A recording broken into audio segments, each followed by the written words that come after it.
Dialogando con el padre Raúl Sánchez, el Evangelio según San Juan, en su capítulo 1, versículo 29 al 34. Es el Evangelio que se va a proclamar el día domingo, 19 de enero del año 2020. Este Evangelio no es muy largo, pero tiene dos frases que me llaman mucho la atención y considero que es importante hacer especial énfasis en estas dos frases, porque yo creo que allí es donde está la sustancia de este texto. La primera frase es la siguiente: cuando Juan el Bautista dice que este es el Cordero de Dios que quita el pecado del mundo. Es decir, Jesucristo es el Cordero de Dios que quita el pecado del mundo. Y ya en la parte final de este texto, de este Evangelio, pues nos dice que Jesucristo viene a bautizar con el Espíritu Santo. Entonces, dos cosas para resaltar: que Jesucristo que Jesucristo es el Cordero de Dios que quita el pecado del mundo, y que Jesucristo bautiza con el Espíritu Santo. Bueno, para nuestra vida de fe, ¿qué podemos sacar en concreto sobre eso? Pues vamos a decir algo. Resulta que usted bien sabe que el pueblo judío ofrecía corderos, ¿no?, para sacrificarlos para expiación de los pecados.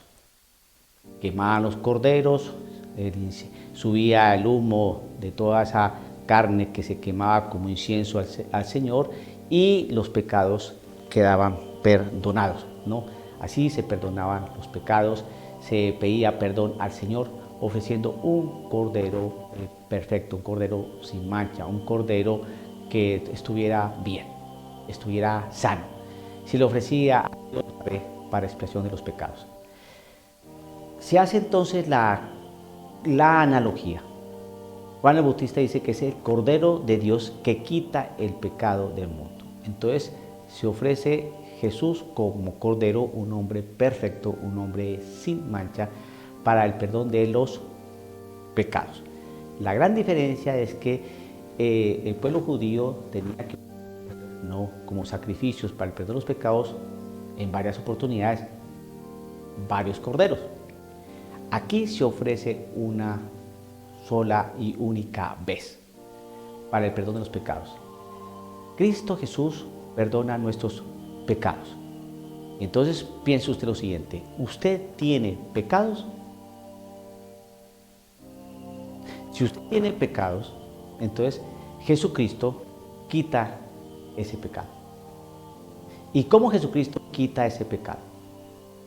¿Por qué Jesucristo se sacrificó por nosotros? ¿Por qué murió en la cruz como un cordero? Un cordero sin mancha, un hombre perfecto, ¿no? ¿Por qué?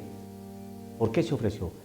Para el perdón de nuestros pecados una sola y única vez en el Calvario, en la cruz.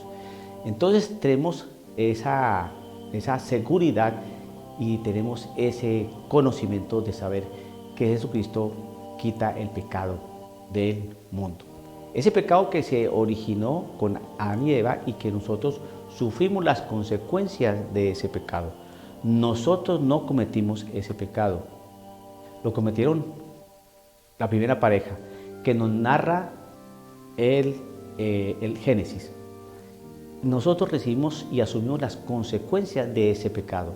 Viene Cristo Jesús y borra todas esas realidades de pecado, esa realidad original, y esas consecuencias las quita el Señor Dios. Primero, listo. Si usted tiene pecado, entonces piense que Jesucristo murió por usted también.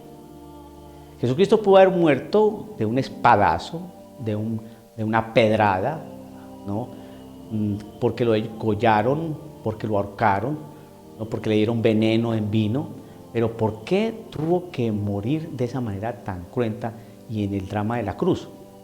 Pues simplemente porque a través de la realidad cúltica que tenía el pueblo judío de sacrificar, ¿no?, e inmolar, ¿no?, a través del sacrificio de la sangre y todo esto, pues eso hacía que el Señor Dios Yahvé entendiera el sacrificio para el perdón de los pecados, pues asumiendo esa realidad, pues se hizo eso, el drama de la cruz, porque algo tan cruento, tan horrible, tan dramático, ¿no? Tiene que llamarnos a nosotros la atención. El sacrificio está en lo siguiente: cuando uno da lo que le sirve, cuando uno dona, da, entrega lo que le parece que es bueno para uno. Ese es el sacrificio. El sacrificarse no está en lo que le sobra a uno, en lo que ya no le sirve y uno lo dona o lo da. No. El sacrificio está en cuando se ofrece lo que es bueno, ¿no? Lo que es bueno, y uno lo da para el beneficio de otros. Ahí es donde está el verdadero sacrificio.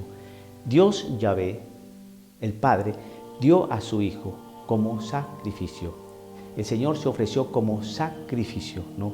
Por nosotros, por el perdón de los pecados. Si usted no siente nada en su corazón y no mira eso como algo tremendo, solamente le hago a usted una pregunta: ¿usted sería capaz de ofrecer su vida por su mamá, por su papá, por alguno de sus hermanos? Tal vez sí. La pregunta es si usted donaría su vida por el vecino que no conoce o por la señora de la esquina que no sabe quién es. Lo más seguro es que no lo va a hacer, pues Jesucristo dio la vida por usted, por su papá, por su mamá, por sus hermanos, por la señora de la esquina y por el vecino que acabó de llegar y que usted no conoce. Ese es el amor de Dios, y por sacrificio, por sangre, porque el Señor nos compró fue por su sangre. Bien, entonces si usted piensa y repara un poquitico en eso, entonces usted dice: hizo eso por mis pecados. Se pregunta: ¿usted tiene pecado? Bien, ahora la otra parte, la otra frase. La frase es que Jesucristo bautiza con el Espíritu Santo. Bueno, Juan Bautista bautizaba con agua.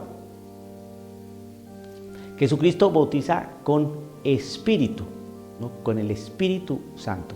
El Espíritu es el dador de vida. Por lo tanto, usted nace como criatura de Dios.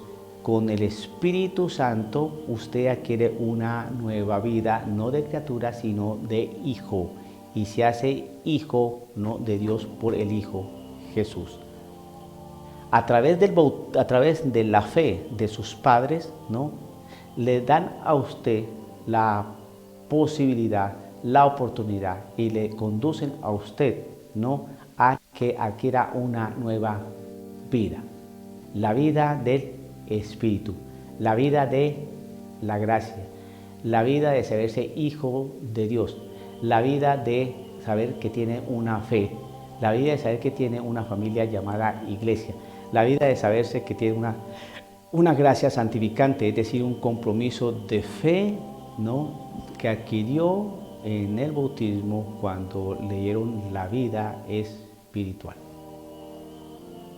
Cuando entonces usted se reconoce ahora que es adulto y que está escuchando estas palabras, entonces usted empieza a darse cuenta de una cosa: que a usted se le perdonaron los pecados, que tiene la oportunidad de cambiar su vida y que tiene el Espíritu Santo, ¿no?, que le da la fortaleza y lo capacita para el conocimiento pleno de la verdad, para llegar a ella, y que ha recibido unos dones, ¿no?, que lo sostienen, lo animan, ¿no?, y lo ayudan a vivir, ¿no?, esta vida terrenal, ¿no?, de una mejor forma.